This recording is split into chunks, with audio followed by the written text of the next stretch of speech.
अशोक खराचं जे प्रकरण आहे हे आताचं नाही, सरकारच्या निदर्शनास हे गेले अनेक महिन्यापासून लक्षात होतं, पण नेमकी हीच तारीख का निवडली? एकनाथ शिंदे हे दिल्लीला भाजपच्या आकांना भेटायला गेलेत आणि ते इकडे फडणवीसांच्या खुर्चीला धक्का लागते का ही भीती निर्माण झाली आणि म्हणून या घटनेमध्ये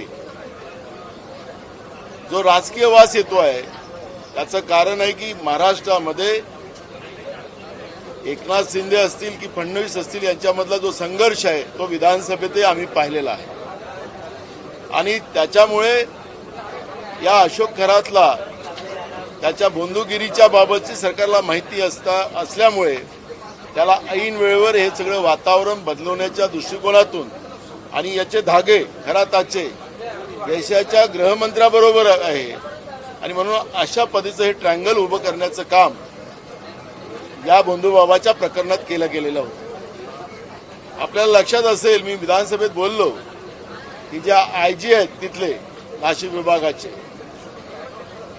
जेव्हा ही घटना बाहेर आली, तो परब आणि दोघं जणांनी जेव्हा ते व्हॉट्सअप त्या खरातांना केले त्या काही दृश्यांचे, त्या आधारावर खराताला वाटलं की आता हे भानगड मोठी होणार आणि म्हणून खरात या आयजीकडे गेले आणि यांच्यावर कारवाई करायच्या बाबतची भूमिका त्यांच्यासमोर मांडली.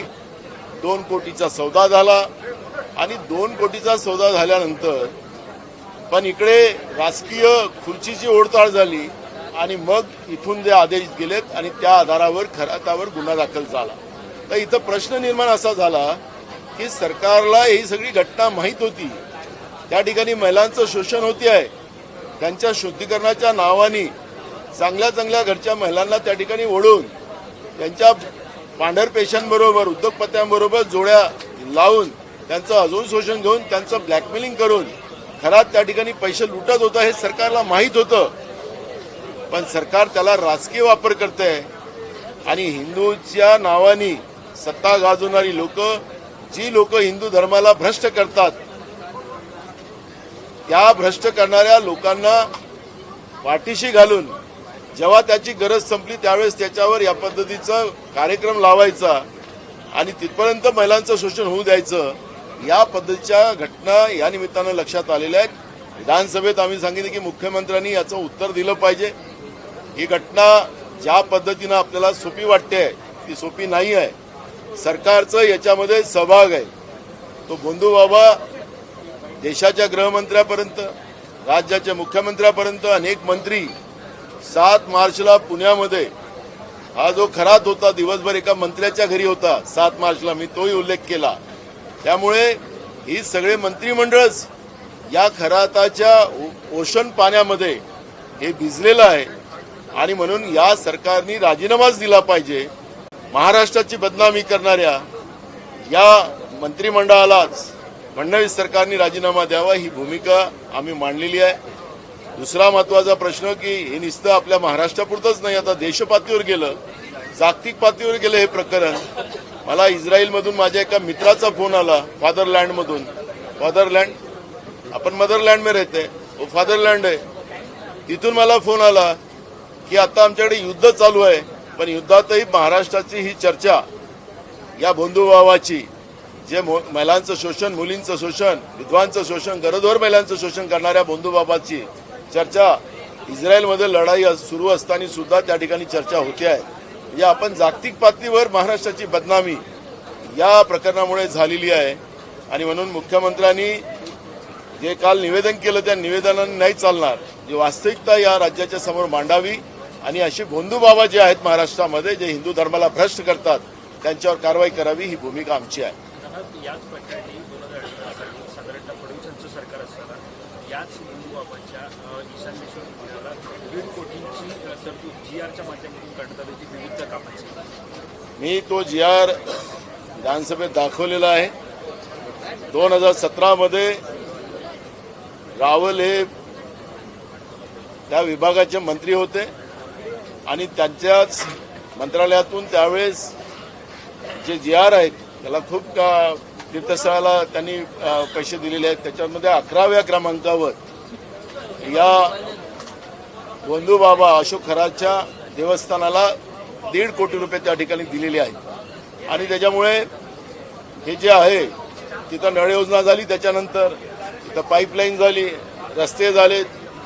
त्याला 1.5 कोटी रुपयामध्ये मग त्याच्यामध्ये त्याला गट्टू लावून दिले, सगळं सौंदर्यीकरणाचं काम झालं त्याच्या आश्रमाचं. पण हा पापी खरात याचं सगळं पाप चालत असताना सरकार काय शांत बसलेले होतं आणि महिलांचं शोषण होऊ देण्याचं काम सरकारने केलेलं आहे, असं हे चित्र आपल्याला पाहायला मिळतं. साधारणतः तुम्ही ज्या प्रकारे म्हणाल की महिलांचं शोषण या सगळ्यामध्ये होताना पाहिलं तर मग सरकार याला पाठीशी घालते का आणि आता जर सोयीनं कारवाई ही होते का? सोयीनी कारवाईच मी सांगितलं की ही सोयीनं कारवाई झालेली आहे. मी माझं स्वतःचं उदाहरण दिलं. मी विधानसभा अध्यक्ष असताना मी पेडिक्युअर करायला मी सांगितलं, मला ते आमचे सुरक्षा लोक असतात त्यांना, ते मला वर्लीला घेऊन गेले. पण त्याला जाण्याच्या पहिले त्यांनी तिथल्या लोकल पोलिसांना कळवलं की इथं साहेब येतात आहेत आणि तिथं काय चुकीचे कामं होतात काय. त्यामुळे मी जेव्हा तिथं पोहोचलो तिथं पोलीस होती, मी आमच्या सिक्युरिटीला विचारलं. सिक्युरिटीने मला सांगितलं की की आम्ही पहिलेच पोलीस पाठवून इथे सगळी तपास आम्ही केला. मग राज्याचे मुख्यमंत्री, देशाचे गृहमंत्री, राज्याच्या मंत्रिमंडळातले लोक या अशोक खरातच्या नाशिकच्या जो बनवलेला मोठा ऑफिस आहे इथं हे जायचे, त्याच्या आश्रमात जायचे. तर police commissioner Nashik, IG Nashik या सगळ्या मोठे लोक तिथं मुख्यमंत्री, देशाचे गृहमंत्री तिथं जात असताना यांनी माहिती का देऊ नये, यांना माहिती दिली असेल तरी हे लोक गेलेत. या पद्धतीची माहिती आम्हाला पुढे आणून द्यावी, ही मागणी आम्ही या ठिकाणी केलेली आहे. सर, जे प्रकरण आपण चालू आहे, काही पत्रकार जे व्हिडिओ टाकतात किंवा काही प्रकरणे बाहेर काढतात, काही लोक त्या पत्रकारांना सुद्धा धमकी देतात. कसं काँग्रेस पक्ष म्हणून तुमची काय भूमिका असणार आहे पत्रकारांच्या बाबतीत? हे बघा, महाराष्ट्रामध्येच नव्हे तर देशामध्ये ज्या चौथा स्तंभाला ज्या पद्धतीनं दाबण्याचं काम, जो आमच्या मर्जीनं काम करणार नाही, आम्ही सांगू ते केलं जाणार नाही, तर तो आमचा दुश्मन आणि त्याच्यावर कारवाई केली जाणार, अशा पद्धतीची परिस्थिती आहे. मग तुम्हीच पत्रकार नाही तर महाराष्ट्राच्या विधिमंडळामध्ये हे 3 सरकार जे आहे त्रिकुटांचं, या सरकारमध्ये आपल्याला पाहायला मिळतं की एकनाथ शिंदे हे BJPचं ऐकत नाही म्हणून त्यांच्या मंत्रिमंडळाच्या लोकांना पैसे द्यायचे नाही. आणि परवा तर आपण साताऱ्यामध्ये घटना पाहिलीच, त्यांच्या मंत्र्यालाच बदलवलं, मारलं, हाताची अंगठी तुटली आणि ते पोलिसांच्या माध्यमातून मारवलं. म्हणजे आमच्याशी खाजवलं, तुम्ही मंत्री असा, उपमुख्यमंत्री असा, तुम्हाला आम्ही ठोकू, अशा पद्धतीची परिस्थिती, तानाशा व्यवस्था आज महाराष्ट्रामध्ये निघालेली आहे. त्यामुळे पत्रकारच नाही तर राज्यातल्या मंत्रिमंडळातले लोक सुद्धा आज सुरक्षित नाही, असं चित्र आपण पाहतोय. नाना, आपसे पहले विजय वडेट्टीवार अशोक खरात जिवंत राहायला पाहिजे अशी व्यवस्था करा. मी आज ती भूमिका मांडली की आपल्याला बदलापूरची घटना माहिती आहे. अक्षय शिंदेला ज्या पद्धतीने एन्काउंटर केलं आणि त्या शाळेतल्या संचालक मंडळाला वाचवण्याचा जो प्रयत्न झाला, त्याच्यानंतर सुमोटो हायकोर्टाने हे प्रकरण ताब्यात घेतलं आणि पोलिसांचं बिना पाण्यानं त्यांची हजामत केली, ही सुद्धा आपण विसरलेलो नाही. त्याचप्रमाणे अशोक खरातची फाईल तयार झाल्यानंतर, एफस्टीन फाईल तयार झाल्यानंतर महाराष्ट्रातली ही अशोक खरातची, त्याच्यानंतर अशोक खरात जिवंत राहील की नाही राहील शंका आमच्या मनात आहे. आणि म्हणून ते मी बोलून विधानसभेत दाखवलेलं आहे. आणि म्हणून पहिलेच, कारण की अक्षय शिंदेचं प्रकरण मला माहिती आहे, माझं चुकून मी अक्षय शिंदेच्या जागी मी अक्षय शिंदे आणि मग एकदम एकनाथ आलेला होता, मी त्याला म्हटले की मी एकनाथ नाही त्याचंही, तर त्याच्यामुळे मी तिथं थांबलो. ते शिंदे म्हटलं तर एकदम येऊन गेलं मला, कारण गेम राजकीयच चालू आहे.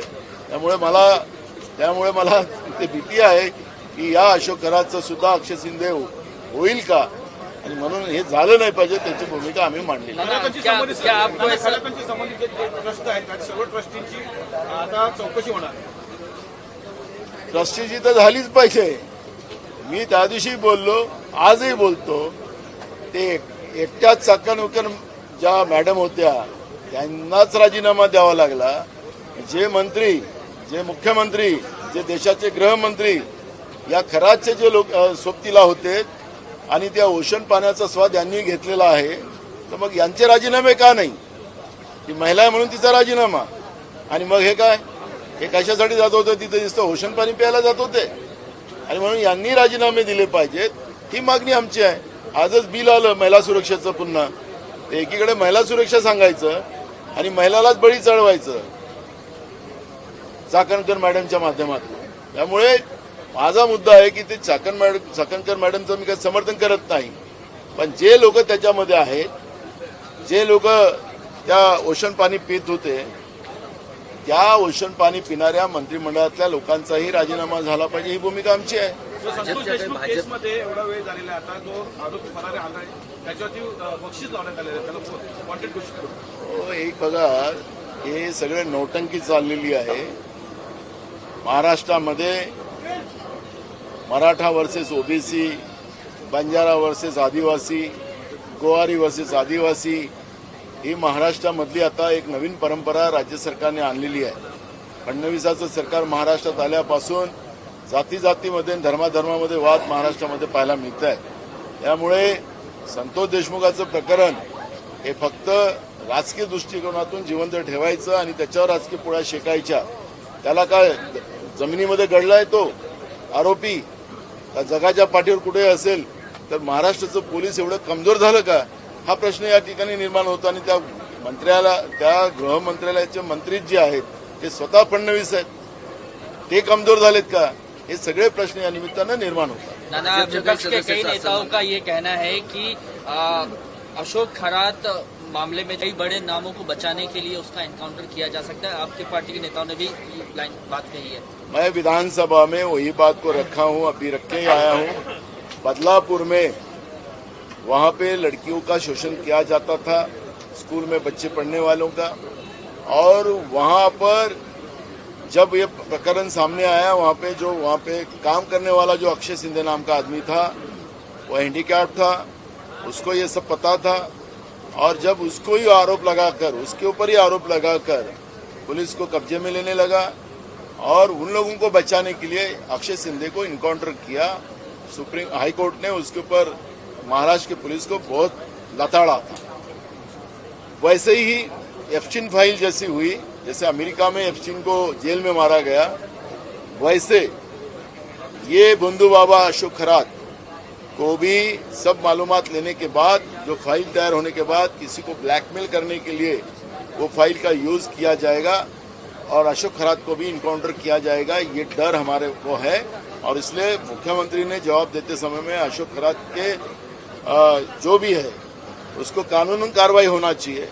और इस तरह से पूरे जो प्रूफ है वो नष्ट करने का काम अगर सरकार की तरफ से होगा तो महाराष्ट्र की जनता, देश की जनता इनको माफ नहीं करेगी. ईरान अमेरिका युद्ध को देखते हुए केंद्र सरकार ने ऑल पार्टी मीटिंग बुलाई है. मोदी साहब पहले ही कह चुके हैं कि कोरोना जैसे संकट को झेलने के लिए तैयार सभी को रहना चाहिए. देश की सरकार और राज्यों की सरकार कहती है कि हमारे पास गैस की कोई कमी नहीं है, हमारे पास पेट्रोल की कमी नहीं है, हमारे पास डीजल की कमी नहीं है, हमारा देश सुरक्षित है. ये केंद्र सरकार भी कहती है और राज्य की सरकार भी कहती है. अब मोदी जी को क्या हो गया, कौन सा आश्चर्य हुआ, कौन सा चमत्कार हुआ? फादरलैंड में बर्बादी हो रही है तो मदरलैंड में भी बर्बादी होने का अब उनको अंदाजा है. तो इसलिए देश के प्रधानमंत्री ने जब युद्ध शुरू हुआ था, जो आखाती देश है अमेरिका है, ये हमारे लिए जो आखाती देश है, हमारे लिए ईरान हमारे लिए सबसे महत्व का था. हमें कम रेट में डीजल गैस सब मिलता था, लेकिन उसी से दुश्मनी लेने का काम केंद्र की सरकार ने किया है. और मुझे लगता है कि इतने दिनों के बाद, जब ये शुरुआत में ही अगर प्रधानमंत्री अगर देश के बारे में उनको थोड़ा भी ये रहता, तो तभी विरोधी पक्ष के सभी लोगों को बुलाकर देश पे आने वाले इस संकट के ऊपर चर्चा करना चाहिए था. लेकिन प्रधानमंत्री को अब समझ में आ गया कि अब देश संकट में आया है, तो अब अपोजिशन को साथ में लेके अपनी इज्जत बचाए, ये वो कोशिश कर रहे हैं. नाना, एक सवाल मेरा दिल्ली कांग्रेस ऑफिस को लेकर है. 24 अक्टूबर रोड को खाली करने का नोटिस केंद्र सरकार ने दिया है, यूथ कांग्रेस को भी नोटिस थमाया गया है. वो प्रोसीजर है और प्रोसीजर के आधार पे हो रहा है, तो इसलिए मैं उसके ऊपर कोई टिप्पणी नहीं करना चाहूँगा. नाही, भाजपच्या काही सदस्यांचं म्हणणं असं आहे, भाजपच्या काही सदस्यांचं असं म्हणणं आहे, अशोक खरात प्रकरणामुळे हिंदू धर्माला बदनाम करण्याचं काम काही मंडळी करतात. हो, तो अशोक खरात आमच्या संबंधात नव्हता, ह्या भाजपवाल्यांच्या संबंधात होता. यांचा आका अमित शहा त्यांच्या संपर्कात होता.